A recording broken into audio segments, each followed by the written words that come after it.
Hey guys, welcome back to my channel.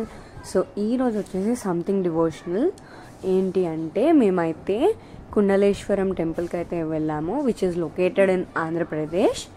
So అదే అన్నమాట ఇది. సో టెంపుల్ లుక్ అయితే ఇలా ఉంది.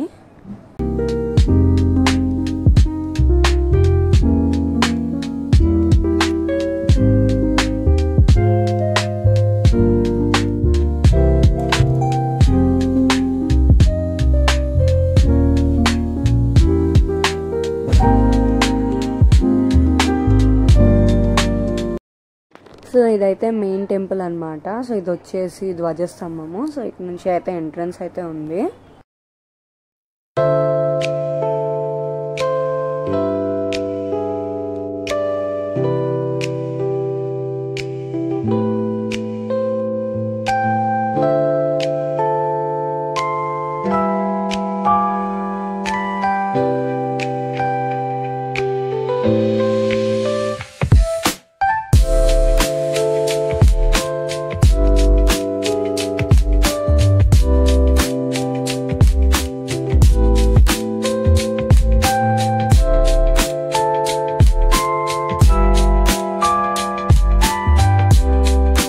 సో ఇలా గర్భగుడికి ఎదురుగుండా అయితే మనకైతే కాలభైరవుడి గుడి కూడా ఉంటుంది.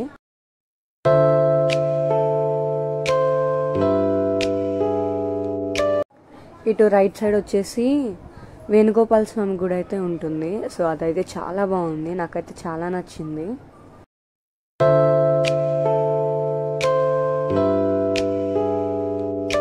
సో ఇక్కడ దర్శనం చేసుకుంటే అంతలోగా పంతులు గారు హిస్టరీ చెప్తా అన్నారు. సో వెళ్ళాం. సో అదే అన్నమాట ఈ క్లిప్ అయితే. సో పంతులు గారు హిస్టరీ చెప్తున్నారు, సో మీరు కూడా వినేయండి.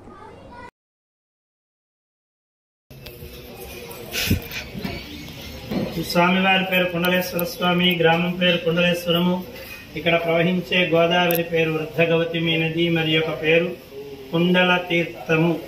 స్వామికి ఆ పేరు ఎలా వచ్చిందంటే, స్వామివారి రూపం చూసారా లోపల ఎలా కనిపించింది మీకు? మన ప్రపంచంలో ఎక్కడ ఏ శివాలయానికి వెళ్ళినా అక్కడ స్వామివారు గుండ్రంగా ఉంటారు లేదా తప్పడగా ఉంటారు. ఇక్కడ స్వామివారు వేరే రూపంలో ఉంటారు.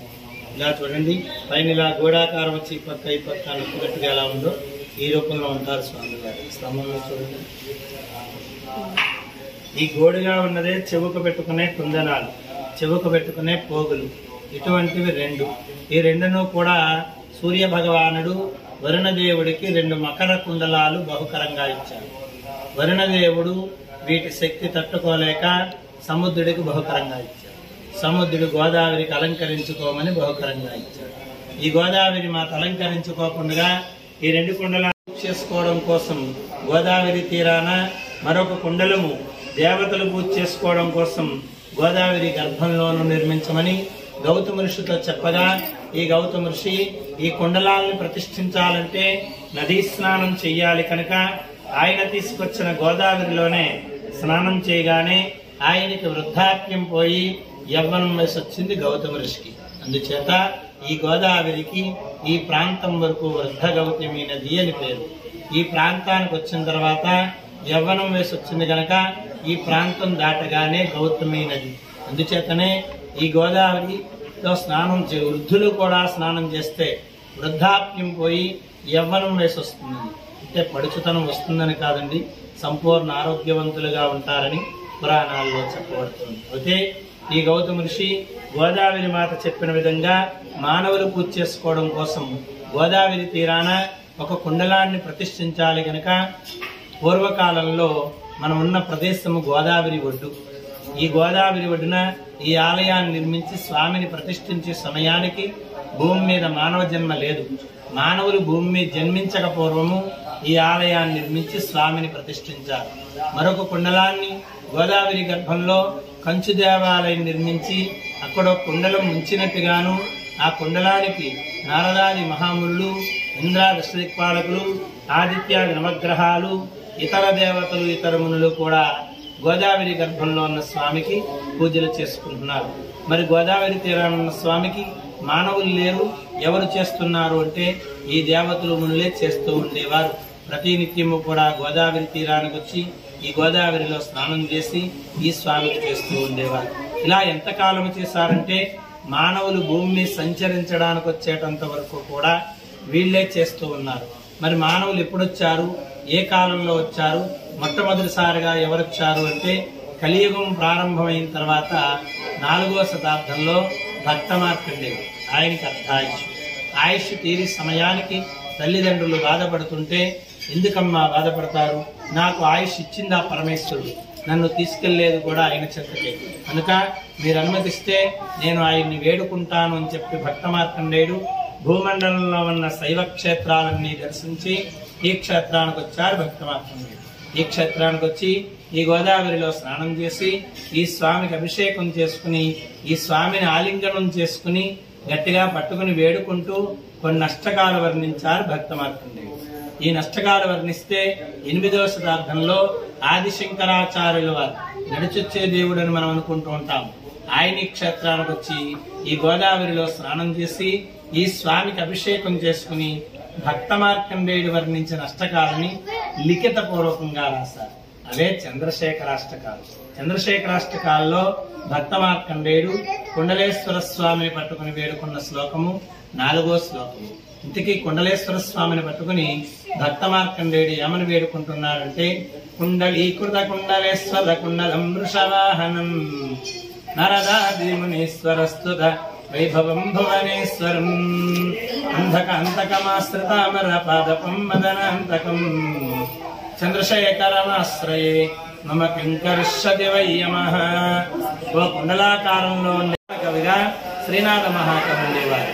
శ్రీనాథ మహాకవి క్షేత్రానికి వచ్చి ఈ గోదావరిలో స్నానం చేసి ఈ స్వామికి అభిషేకం చేసుకుని ఇక్కడ నుండి కాశీ వెళ్ళైన కాశీఖండాన్ని తెలుగులో రాస్తూ కాశీలో ఉన్న విశ్వేశ్వరుడితో సమానమైన కుండలేశ్వర స్వామి అని కాశీ పురాణంలో రాశారు శ్రీనాథ మహాకవి. మరి శ్రీనాథ మహాకవి కాశీ పురాణంలో రాశారు. మరి ఈ క్షేత్రం గురించి ఇంకా ఏ పురాణాల్లో వర్ణించబడింది అంటే కాశీఖండము, భీమఖండము, బ్రహ్మాండ పురాణము, గౌతమి గ్రంథము, మార్కండేయ పురాణము, శైవ కళ్యాణ ప్రకరణ, శివ పురాణంలోనూ కూడా ఈ క్షేత్రం గురించి వర్ణించబడింది. మరి శ్రీనాథ మహాకవి వచ్చి వెళ్ళిన తర్వాత ఈ స్వామికి ఎవరు చేస్తున్నారు అంటే మా తరాల వారం మేము చేస్తున్నాం అండి. అదే కాశీలో ఉన్న గంగాదేవి, ఆవిడ రూపం ఎలా ఉంటుందండి, హంస ఎంత తెల్లగా ఉంటుందో అంత తెల్లటి గంగాజలాలు. ఓకే, ప్రతిరోజు కూడా ఎన్నో వేల మంది భక్తులు వెళ్లి స్నానాలు చేసి పాపాలు తెలుస్తుంటే ఈ గంగాదేవి ప్రతిరోజు ఈ పాపభారం మోయలేక రాత్రి సమయంలో కాకి రూపం దాల్చి ఈ గోదావరి తీరానికి వచ్చి ఈ గోదావరిలో స్నానం చేసి పాపాలన్నీ కొడుదుల్చుకుని కాకి రూపాన్ని కొడుదుల్చేసి హంస రూపం దాల్చి మరలా కాశీ ప్రతిరోజు చేసే దినచర్య కాశీలో ఉన్న గంగాదేవి. అంతేకాకుండా మన భూమండలంలో ఉన్న పుణ్య నదులన్నీ కూడా ప్రతిరోజు పాపభారం మోయలేక రాత్రి సమయంలో ఈ గోదావరి తీరానికి వచ్చి ఈ గోదావరిలో స్నానం చేసి పాపాలన్నీ కొడుదలుచుకుని మరలా యథాస్థానాలు పెట్టుకుంటారు. అలాగే ఈ ఆలయానికి వచ్చే భక్తులందరూ కూడా ముందుగా గోదావరి స్నానం చేసి స్వామిని దర్శనం చేసుకుంటారు. మరి ఇంతమంది వచ్చి గోదావరిలో స్నానాలు చేసి పాపాలు గురుస్తుంటే మరి గోదావరి మాతకి పాపభారం పెరిగిపోవట్లేదా అండి? అప్పుడు సముద్రం అన్నట్టండి గోదావరి మాతకు, దేవి రోజుకు 3 పర్యాయాలు నేను నీ చెంతకొస్తా, నీ దగ్గరున్న పాపాలన్నీ నేను తీసుకెళ్లిపోతూ ఉంటాను. అందుచేత పర్యాయానికి ఒక్కసారి పునీతం అవుతోంది గోదావరి మాత. అందుచేతనే మన భూమండలంలో ఉన్న పుణ్య నదులన్నిటికీ కూడా 12 సంవత్సరాలకు ఒక్కసారి పుష్కరాలు వస్తే ఈ గోదావరికి ప్రతిరోజు పుష్కరమే. ఎందుచేతనంటే ఈ గోదావరి పేరు వృద్ధగౌతమి నది అని చెప్పుకున్నాం. మరి ఒక పేరు కుండల తీర్థమని కూడా చెప్పుకున్నాం. ఆ పేరు ఎలా వచ్చిందంటే గోదావరి గర్భంలో ఒక కుండలేశ్వర స్వామి ఉన్నారు, ఆయన మీదుగా గోదావరి ప్రవహిస్తోంది, అందుచేత కుండల తీర్థము అని చెప్పారు. అందుచేతనే ఆ కుండల తీర్థంలో అంటే ఆలయం లోపల ఉన్న స్వామిని ముట్టుకోవడానికి భక్తులకు అర్హత లేదు. భక్తుల పేరున మేము ముట్టుకుని మేము పూజ చేయడానికి మాకు అర్హత. మరి గోదావరి గర్భంలో ఉన్న స్వామిని భక్తులు ముట్టుకోవడానికి అర్హత లేదు, కానీ దర్శనం లేదు, దేవతలే పూజలు చేసుకుంటారు. అందుచేతను అక్కడున్న కుండలేశ్వర స్వామిని తాకినంత ఫలితం రావాలంటే ఆ కుండల తీర్థంలో స్నానం చేయగానే అక్కడున్న కుండలేశ్వర స్వామిని తాకినంత ఫలితం వస్తుంది. అప్పుడు స్వామి దర్శనం కావాలి, ఆలయానికి వచ్చి ఇక్కడ స్వామి దర్శనం చేసుకోవాలి. అంతేకాకుండా ఆ కుండల తీర్థంలో స్నానం చేయగానే ఆ కుండల తీర్థాలు మన శరీరానికి తగలగానే మనకున్న దోషాలను నశిస్తున్నాయి. మనకున్న అనారోగ్యాలు నశిస్తున్నాయి. అంతేకాకుండా ఇక్కడ గోదావరి స్నానమే ప్రాముఖ్యం. గోదావరి స్నానం చేసిన తర్వాతే స్వామి దర్శనం చేసుకోవాలి. కాశీ వెళ్ళాలంటే ముందుగా ఈ క్షేత్రానికి రావాలి.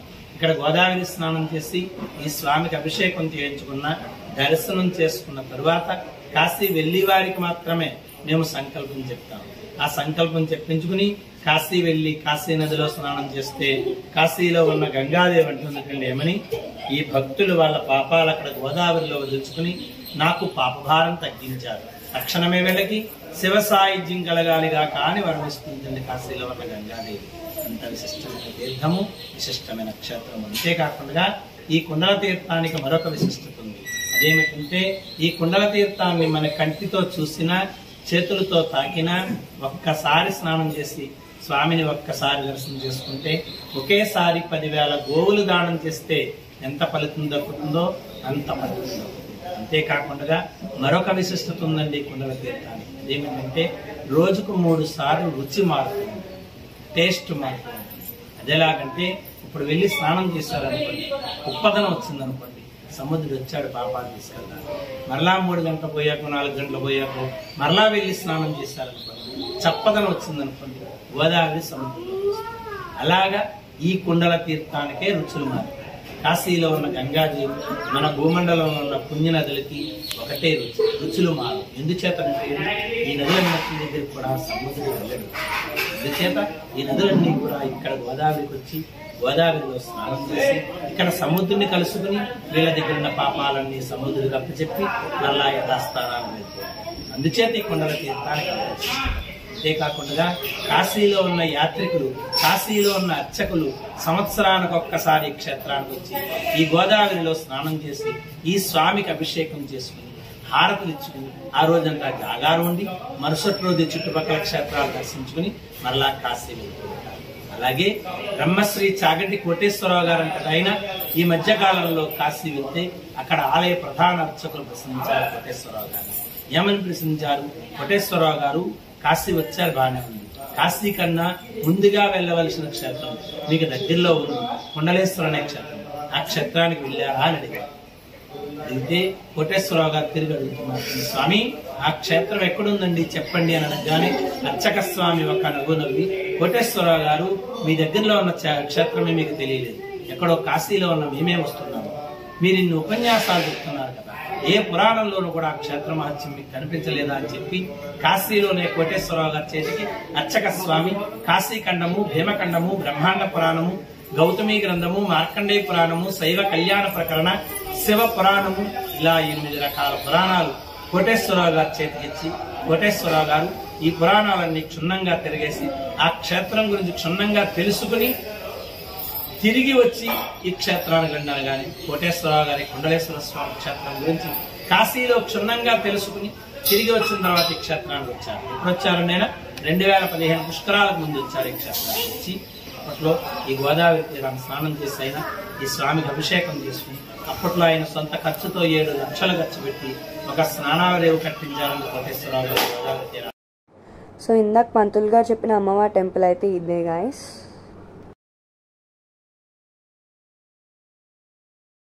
And guys, if you like my videos, please do like, share and subscribe. Bye.